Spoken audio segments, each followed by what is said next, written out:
John Higby gave me a huge 1 year's worth of subscriptions on Patreon and sponsors today's video. Be'lakor the Dark Master versus Niv-Mizzet Guild Pact, Abaddon the Despoiler, and Galadriel Light of Valinor. Well, plenty of lands there, Wither Cabal coffers and plenty of swamps. Are we going to draw into demons is the question. Yeah, that's far too reliant on the top deck. I'm going to mulligan this and not get into any lands. Okay, well, 2 lands. Thrill of Possibility. Hopefully get into some reanimation. We'll try this. Can use Arcane Denial as a cantrip spell. I've seen 2 surveil lands so far. Abaddon not putting anything in the bin. Niv-Mizzet puts Hostage Taker in the graveyard. And we draw into a mountain, so it's just going to be a Tricycle land here. Arcane Signet for Galadriel. 3 visits from the 5 colour player. In for another surveil land. And decided to keep the card on top again. Okay, reanimate. So reanimate. Thrill of Possibility this turn, reanimate that. And start drawing cards with it, I think is fine. So hold up Arcane Denial and the Thrill of Possibility. Hoping for the thrill. Galadriel plays a Recce, so whenever you cast a legendary, draw a card. The Lost and the Damned. Whenever a land enters under your control from anywhere other than your hand, or you cast a spell from anywhere other than your hand, you get a spawn, so obviously playing into the cascade effects here. A Growth Spiral from the guild player. Manages to get a land into play. That is a shock land, so gets that in tapped. Playing a bunch of Ravnica Jewels here, and in for a Nature's Law as well. And that is another surveil land. And again, deciding to keep the card on top, so go for the Thrill of Possibility now. Discarding the Infernal Sovereign. And that allows us in 2 lands and a Mandate of Abaddon. And we draw another card. That is Raphael, Fiendish Saviour.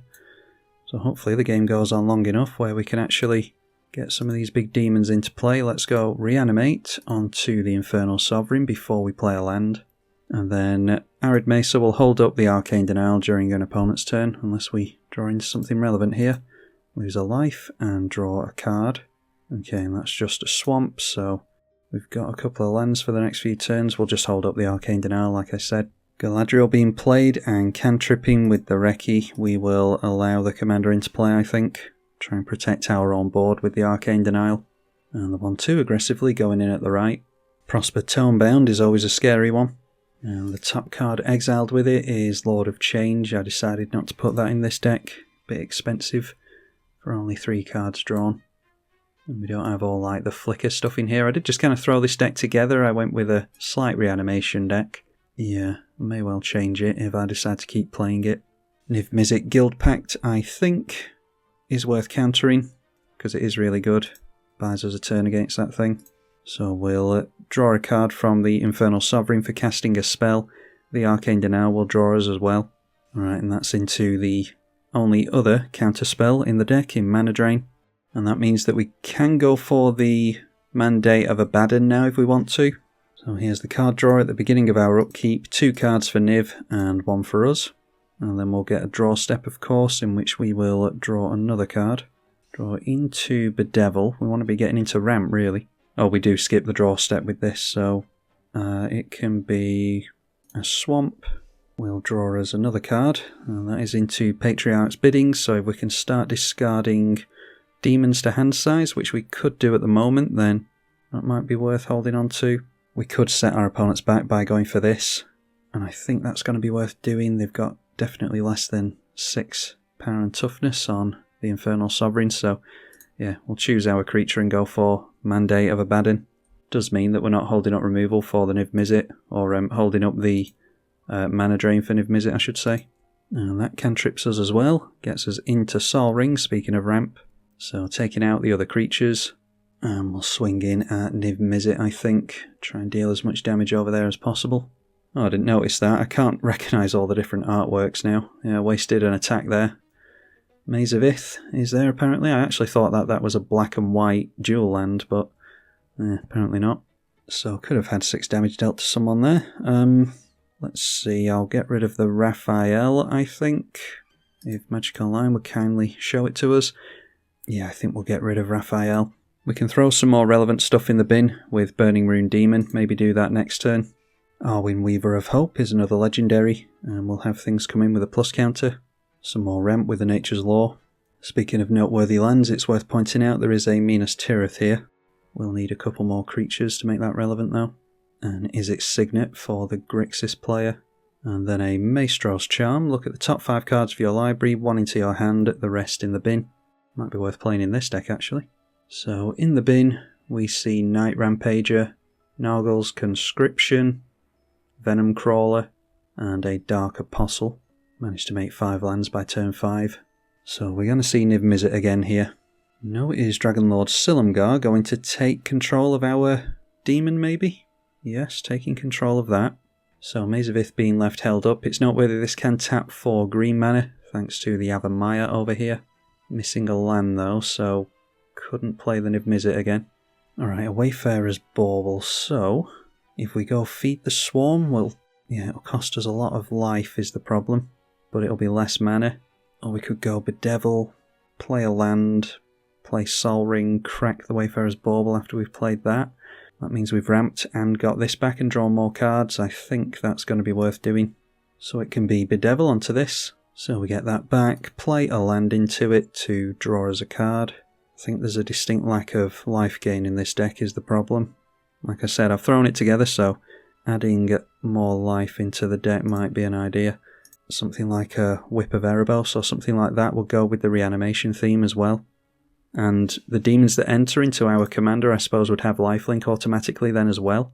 Yeah, it's not our commander, it's the demon that enters that deals damage, so yeah, Whip of Erebos isn't in here, but it probably should be. A Wayfarer's Bauble, going to draw us more. Alright, and Victimize isn't the worst, so we're going to keep 7 cards in hand. Not going to be able to discard down to hand size in order to make the Victimize more relevant. I'll just grab an island with the Wayfarer's Bauble so that we've got all our colours, and we'll have to pass at that. Watcher in the Water now comes in with 9 stun counters on it, and Lauren of the Third Path is probably going after our Sol Ring. Yep, this is why it's difficult in Grixis decks to get a lot of mana down. And then the 2-1 Arwyn swings in at the other Grixis player. And seeing Abaddon the Despoiler for the first time, so that comes from somewhere other than the hand. Comes from the command zone, making a spawn token with the enchantment. So 2 for the price of 1 there. It's noteworthy that in the bin there are a couple of Warlocks, so could get 2 creatures off our Patriarch's bidding. And then anything that we reanimate, the Dragonlord Silumgar can take, so Patriarch's bidding not quite as good as it could be perhaps. Gloom Shrieker, when it enters the battlefield, return a permanent from graveyard to hand.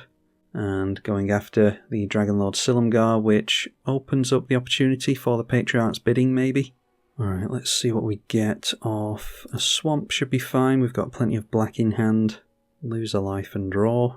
Alright, Swiftfoot Boots, so we've got 5, only 7 mana by turn 6.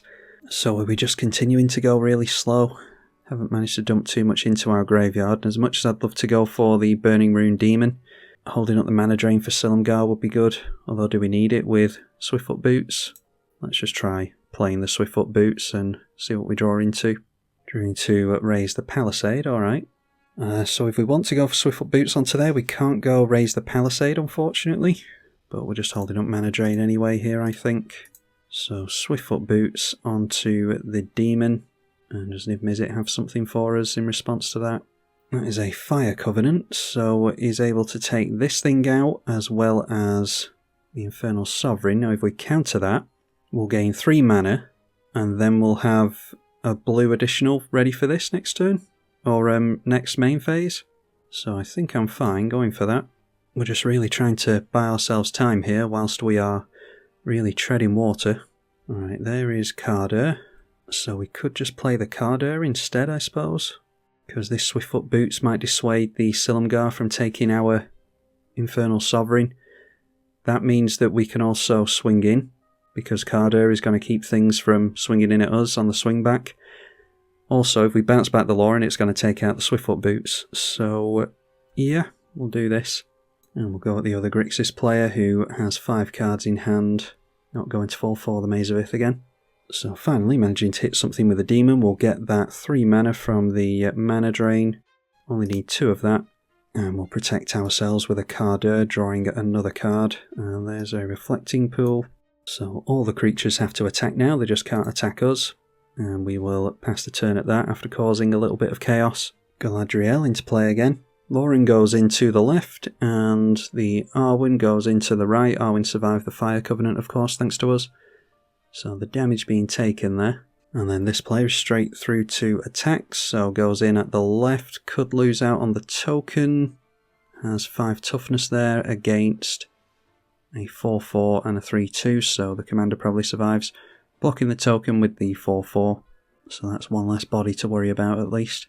Okay, and then interfering with the Maze of Ith, deciding to allow the spawn token to stay in play. So it's untapped and removed from combat, meaning that the Galadriel can't deal damage to it, even though it was blocked. 5 commander over here, though. And now it's a Court of Ambition. You become the monarch, and each opponent loses 6 life unless they discard 2 cards at the beginning of your upkeep. Should be able to take that off our opponent. Cascaded into a Dimir Signet with that. Yeah, not sure why our opponent, the Niv Mizzet player, allowed him to keep the spawn token. The more damage he can deal, the worse the cascades are going to be. And then exiling a bunch of stuff from the bin to cast a Treasure Cruise. That makes our Patriarch's bidding better. So at 6 cards in hand and about to draw a 7th with the Monarch. A Mirari's Wake now. Keeps missing lands, I think. So could have cast the Niv Mizzet again, but doesn't fancy his odds of getting it through. Decides to go for the double mana instead. And managing to get down a land and Rada after that, continuing to hold up Maze of Ith. And this has to attack, so going in at a 3-3. If our opponent had allowed one of the spawn tokens to go down, then that could have gone straight through. As it stands now, it can be double blocked by the 2 spawns. So he will lose this thing and get it exiled when he didn't necessarily need to. Alright, so as I see it, we've got a few options here. We want the Reflecting Pool. We'll play that first and see what we draw. Okay, Animate Dead could change things. We don't have any means of discard, so we could go Raise the Palisade and Victimize in 1 turn, which means we'd have to sacrifice this, but we'd only be getting the Raphael.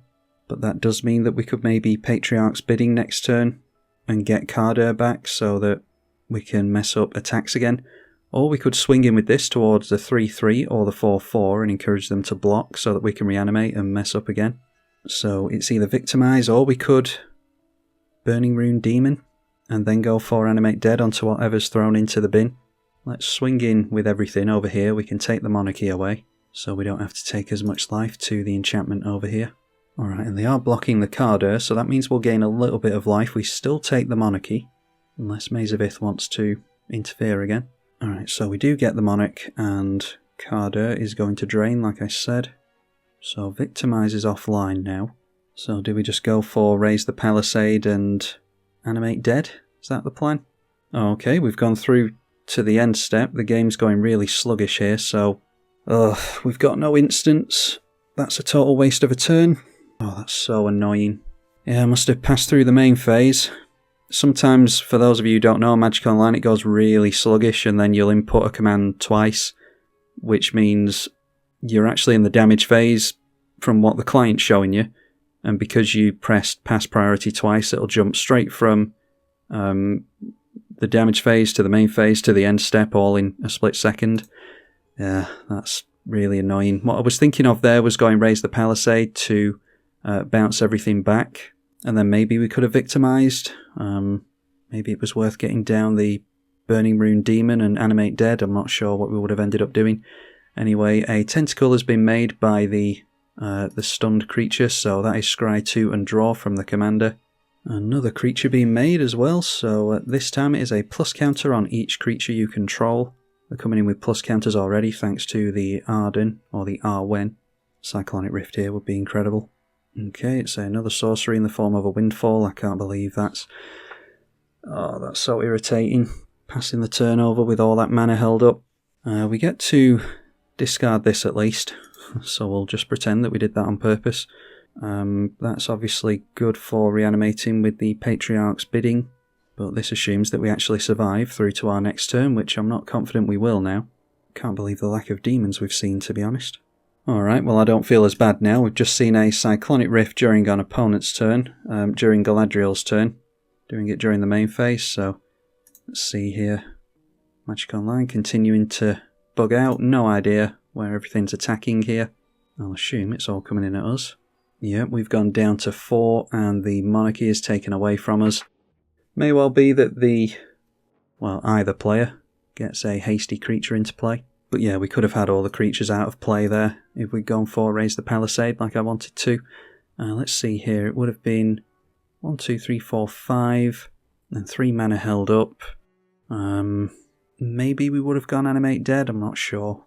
Like I said, we were looking at Burning Rune Demon, so maybe would have reanimated something there with the enchantment. A Storm of Saruman. Whenever you cast your second spell each turn, you can copy it if it isn't legendary. Mirari's Wake being recast. And there is Rada without haste, thankfully. But does that get trample? No, it just gets +X/+X, so we will have to hold back blockers. I don't imagine that we last much longer anyway. Don't feel too bad about the blunder now passing through the turn, because Cyclonic Rift always would have hurt us there. Unless we had decided on Raise the Palisade, of course. Whether there is a Strip Mine now, how aggressive is he going to be with that? There is a Core Haven over here, which can prevent combat damage. Now we know he's got the Silumgar in hand, so I don't think it really matters what we do here, unless we get multiple creatures into play. Let's get down that Drowned Catacombs we've just drawn into. Yeah, there's a big lack of ramp here, like I said. In Grixis decks, you're always going to struggle with that. We need one more land. We could have gone Patriarch's Bidding and then Raise the Palisade to bounce all the creatures back, and we would have had a board intact then, but obviously that's not going to pan out for us, so let's go Raise the Palisade first. Got to dodge some counter magic here because there is an Arcane Signet. Lauren deciding to draw the Niv Mizzet player a card. Could make a blue tentacle here in order to trigger the Galadriel, and does decide to do that. So scry 2 and draw. And then because he drew a card, another tentacle being made by the Watcher, which of course triggers the Galadriel again. And a plus counter on each creature won't matter as long as we get to bounce everything. So now we name Demon.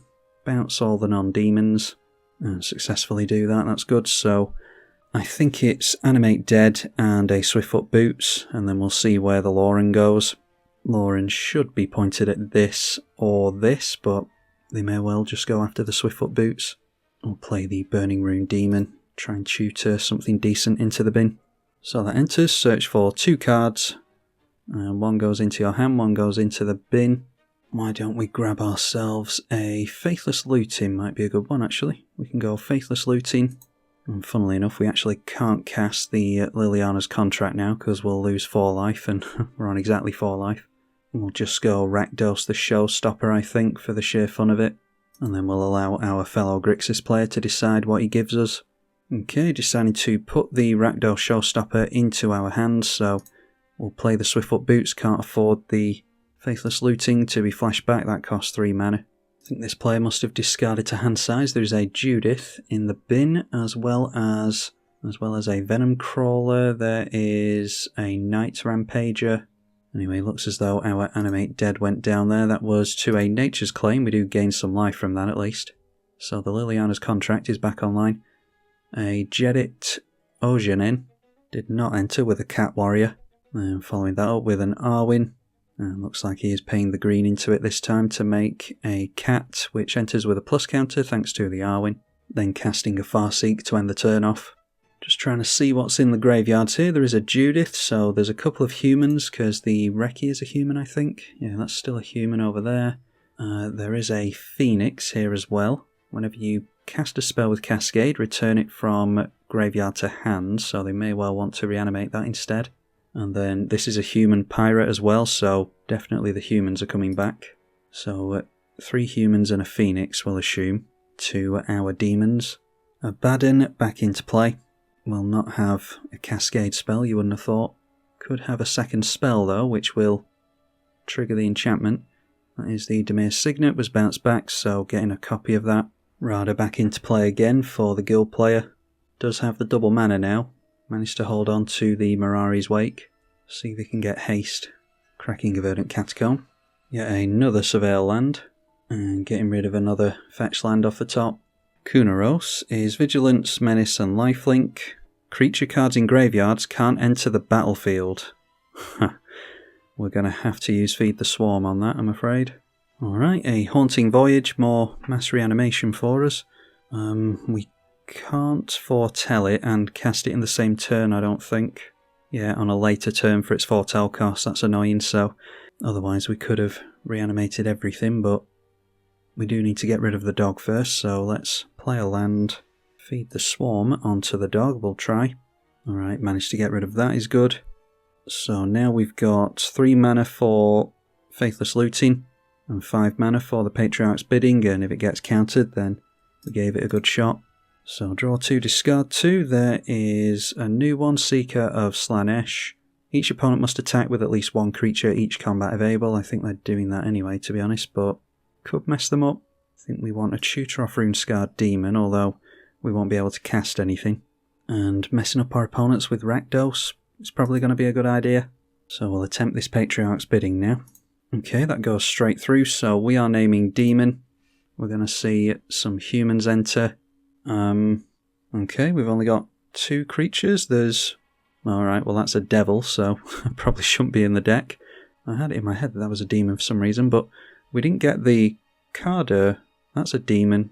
I can't think why we wouldn't get the demon there, the Carder. Why didn't we get that? Didn't get the Burning Rune demon either? Is there something I'm missing here? I mean, the Kunaros is in play because he chose dog, but everything enters all at the same time, so, and why did we only get... We either get no demons or all of them. Absolutely no idea. I don't know. This game's a bit of a train wreck anyway. But that's the type of thing that could totally screw a game up for us. So we'll see what we can blow up with Rakdos. Yeah, I'm pretty sure we should have got the Burning Room Demon there. The Carder is one of the main things I was after. Raphael won't be in the deck much longer because I thought it was a demon and it's a devil. Oh wow, and Rakdos didn't really do anything there. It got rid of Abaddon, but it didn't get rid of much else. Yeah, okay, get a tutor, see if we can survive until the next turn. Does it just have to be something nice and boring like Cyclonic Rift? Yeah, we'll go for that. Samwise Gamgee into play now. Whenever another non-token creature enters, make a food. Sack 3 to return a historic from graveyard to hand. Not making a cat. And in comes Galadriel again. And a cat being made after Galadriel has hit play by the Jedit. So plus counters on each creature you control, maybe going to try and go wide on us here, which they should be able to do. If they're willing to sacrifice some creatures, this thing has Menace, which would have been fine if we had enough creatures in play, but we don't now. And Rada is a 4/4 at the moment, but it's the Menace creature that we're going to be worried about, I think.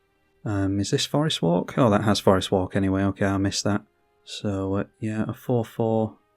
And the Forest Walk comes in at us, then we just get dealt with by Rada and the Menace. All of us have forests, of course, thanks to the Yavimaya in play. Do we think they need to complete the cycle on this? We've got a black one and a green one. I think it's only fair that we introduce Island Walk. I think that might create a lot of new decks with regards to Merfolk and all that. A lot of them have Island Walk. Everything being a mountain with a Valakut could be good as well. I think it makes sense to eventually have a full cycle of these things. So we get knocked down to 1. Our other opponents are hovering just above 20. And there is a Lauren ready to probably should blow up one of the big enchantments, like I said. It is pointed at Mirari's Wake, making green mana so that Jedit can be paid for by the Galadriel. So now it is another ability in Scry 2 and draw. I think they've already done the plus thing this turn, haven't they? And has another legend for us in the form of Wilson, Refined Grizzly. So making use of that Galadriel, additional 2 mana. And then sacrificing all the food to the Samwise will bring back the Reki for more card draw. They still have the Monarch, so going to draw their 7th card. End the turn with a full grip. Or actually Reki went back into the hand, not into play.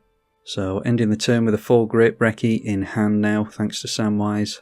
Is it Signet? Is the first spell, see what they want to copy with the Storm. Wouldn't say no to a board wipe. And Aminatu's Augury, getting 2 of those.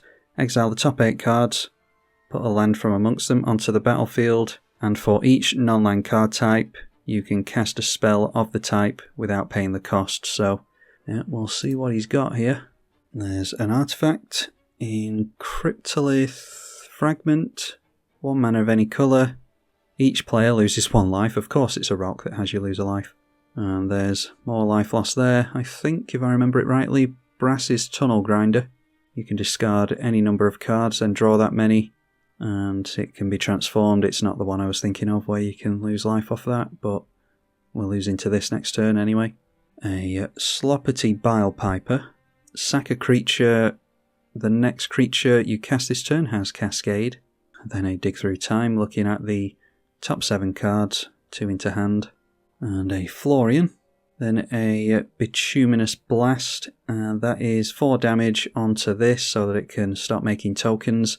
They get a Cascade, and the Phoenix will go back into hand thanks to the Cascade.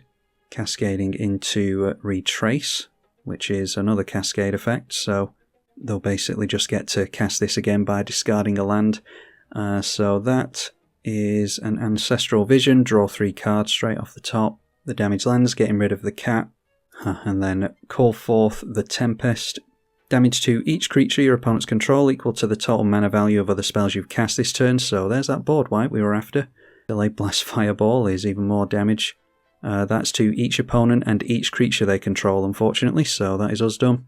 So the fact that the Patriarch's bidding didn't grab us back all the things that I think it should have done, if I'm not missing anything. Turns out it didn't make a difference anyway, just like my previous blunder. I don't think really made much of a difference because of the Cyclonic Rift the next turn. Cascading into Twilight Prophet after that, so, or maybe some decent life gain, depends on what he reveals. Yeah, that's a nice reset button our opponent got there. And then a Sol Ring. Our opponents have been dealt damage now, so Florian will be able to get some card advantage going as well. Frantic Search, going to untap some lands and do some looting. Throwing away Exalted Flamer of Tzeentch, however you say that. And the court was thrown away there, so yeah, that must have been bounced by the Rift and the court thrown back into the bin off the Frantic Search. Blood for the Blood God, so that will only cost 3 surely. Discard your hand and draw 8. Deals 8 damage to each opponent.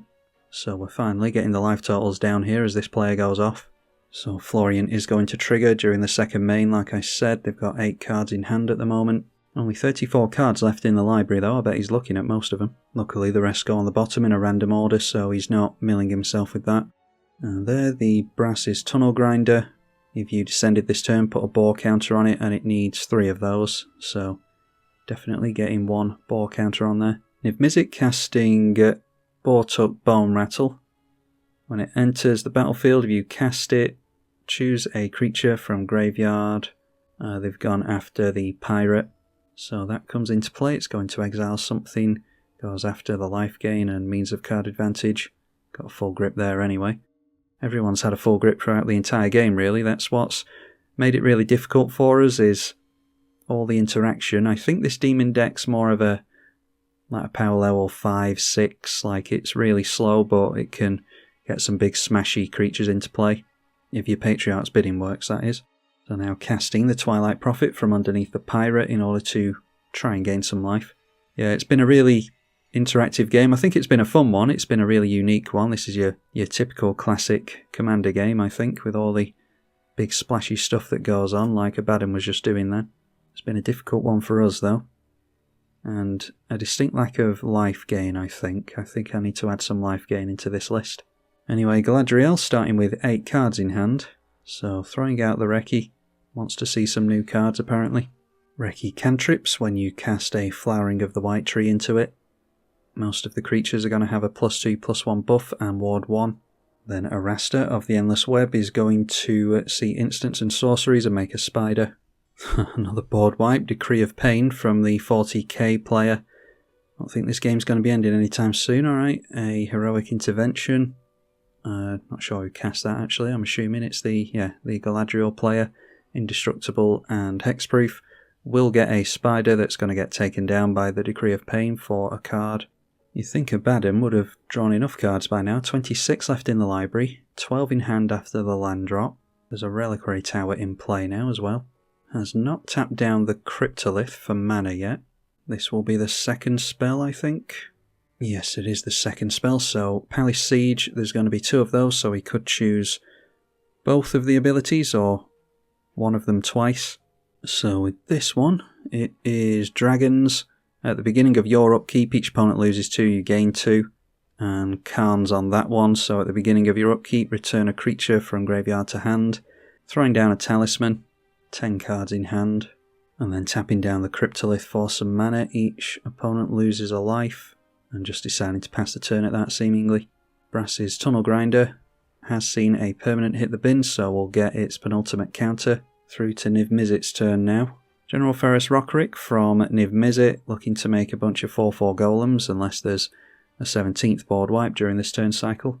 Tapping down the Maze of Ith for mana, and getting down the Niv Mizzet Guild Pact for the second time. Took until turn 11 for him to get that down, but gets a 4/4 golem, so not in the worst position here, apart from with regards to his life, of course. Needs to try and keep the Niv Mizzet in play. Hexproof from Multicolour may help him. Alright, cracking the Wooded Foothills. It does tap for green mana, so he doesn't necessarily need to do that. Down to 8 life. And after the Surveil, he really likes these Surveil lands, apparently. He's got a lot of use out of them. And arguably worth it, gets a Vesuva off the top of his library. Tashar going to cantrip as well, thanks to it being a legendary. Plenty of things in the bin to look at. Not that we can see them, because Magic Online just shuts the graveyard on you for whatever weird reason. Galadriel being played into the Legend Matter cards, so draw a card. Tashar is going to grab something from the bin. That is Lauren of the Third Path, and Tashar brings them straight back into play, so Lauren is going to trigger. Does have to pay ward on this, he has to remember. Yeah, and does go after the Storm of Saruman. That's done a hell of a lot of work this game, so it's probably worth going after, especially with 9 cards in hand over here.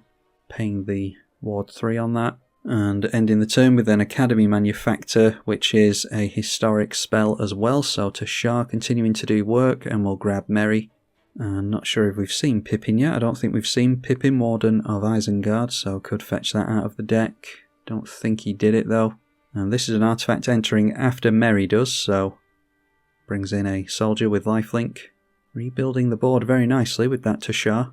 And now damage being dealt down the middle. That is a 5/6 and a 3/3. That's 8 damage for the non-mathematicians amongst you. Got him down to 12. He is about to gain a bit of life here though. Alright, a Profane Tutor was suspended as well. That must have been on the previous turn. So yeah, that has 2 counters on it. It will go off next turn.